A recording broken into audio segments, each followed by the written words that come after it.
welcome to Andertons TV. Today I'm joined by Mr. Ben Elmer, Gentleman Ben. Gentleman Ben. Digital John. But we're not genting today, we're not. Are we? We are punking.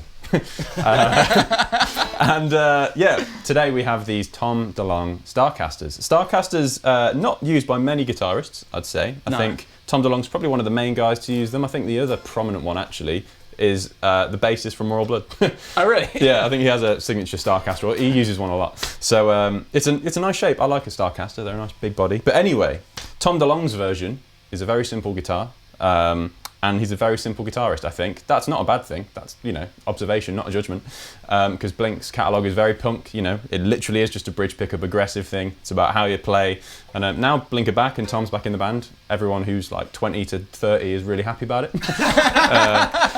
Like myself. So, there's lots of nostalgia involved in this demo especially. So, what are your thoughts on this guitar, like first impressions? Yeah, to be honest, I think they're absolutely fantastic. It's something that I think online, a lot of people who are Blink fans, Tom fans, will say that this has certainly been a pretty talked about topic since he's been back in the band. They've been touring. Obviously, Strats dropped last year. Yeah. Then everyone was just waiting for the Starcaster. So they are finally here, as you can see. Yeah. And yeah, like I say, there's not a lot to them, really. So should we get down into some specs? Yeah, let's do some specs.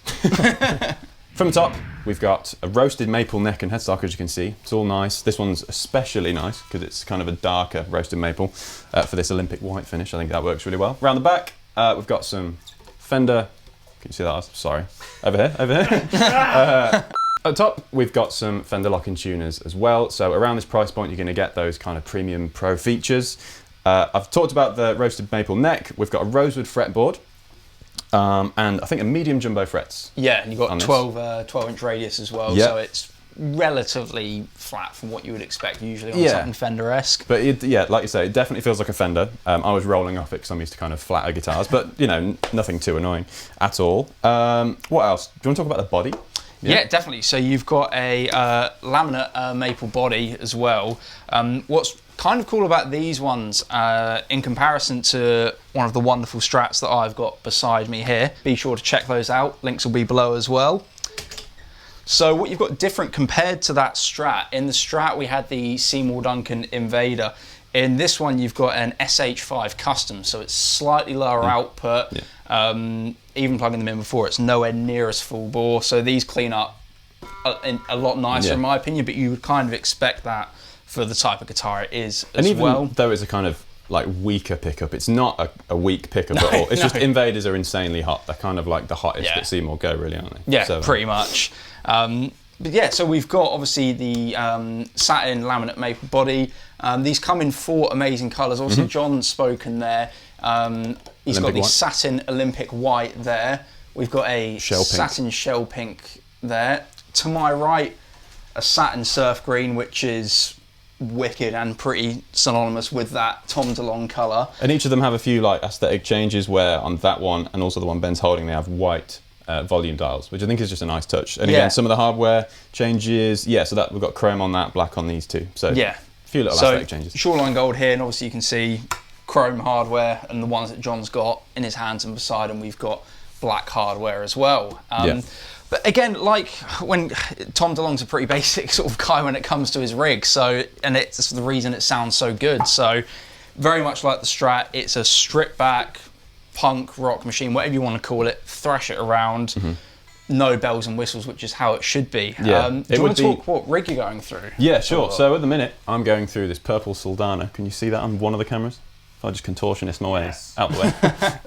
Purple Soldana, not too hot, so I'm on the kind of crunch channel. I could go on clean and push it if I wanted to.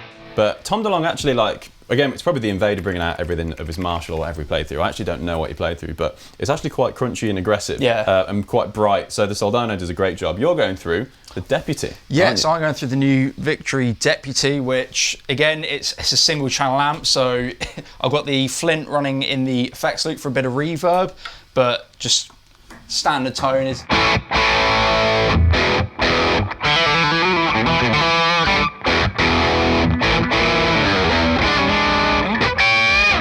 Yeah, and if we Some clean them very up, DeLonge-esque riffs. so if I go on, I am the clean channel.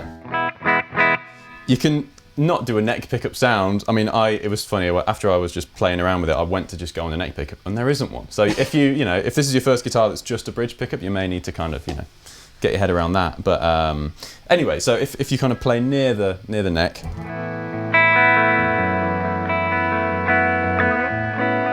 you can sort of get some stuff like that. Let's put some verb on it.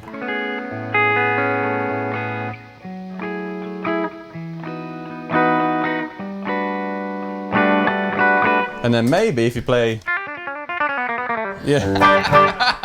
Tom DeLonge, get sort of country twang at the bridge if you play right over it. But Down at the rock show. so depending on your playing style and how much you can kind of get around a guitar with literally just your hands, you can get some more sounds out of it than just the punk thing. I'm not going to get any of those sounds out of it. So if I then drive it again, like I say, single channel amp, you can hear before it's quite punchy. If I drive it with the Origin MEQ driver, it's noisy, but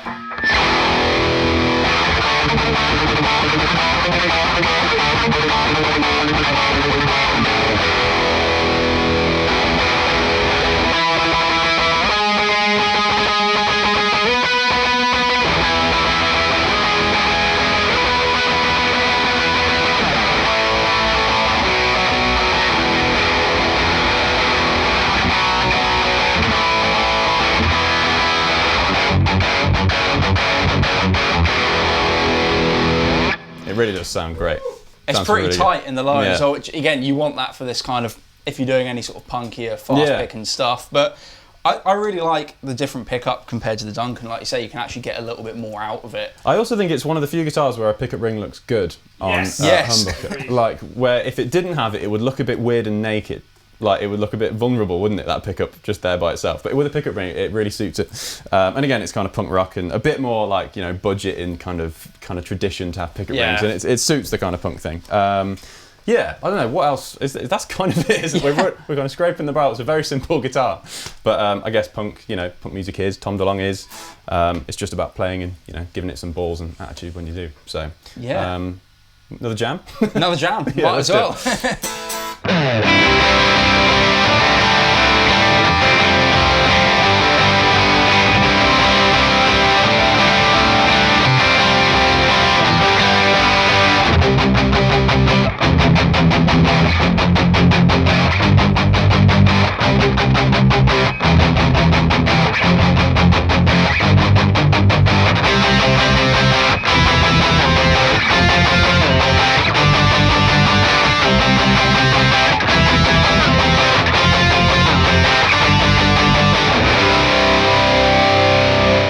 So that pretty much covers it. I mean, there's not a lot else to say about these guitars. They're absolutely fantastic. Pretty stripped back, but great punk machines. Links below as well for all specs, pricing on the Starcasters as well. More importantly, be sure to like and subscribe. Hit that bell icon for notifications on more videos. I've been Ben. I've been John. He has been John. We'll see you next time. And I will be. See you later.